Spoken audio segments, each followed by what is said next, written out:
there is a motto there from Chancay to Shanghai. And basically that means that when you think about exporting goods from Latin America, in the past, as was mentioned before, it was very challenging because you needed to spend like maybe 40 days for goods to go from this place, from Latin America to China and other Asian markets. Now, with the availability of this new port, Chancay Port, which, as you mentioned, is going to be inaugurated this month, it's going to be definitely impressive because now goods will actually take only 20 to 25 days.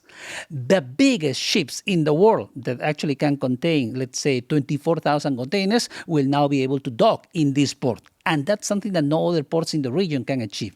That's going to be a big help for companies in Peru and also in our neighboring countries like Chile, Bolivia, Brazil, Argentina, Ecuador, Colombia, because they will also want to be competitive.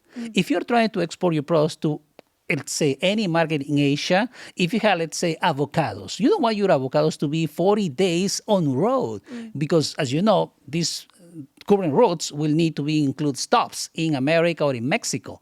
That's not ideal. The time that the ship it's going to be in sea, it's expensive because you have to pay, obviously, fuel, people importing that, and that takes time.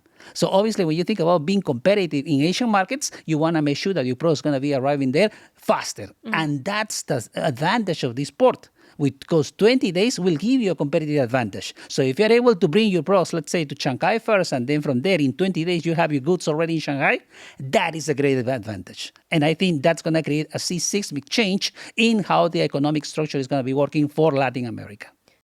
This is CGTN Radio. Hear the difference.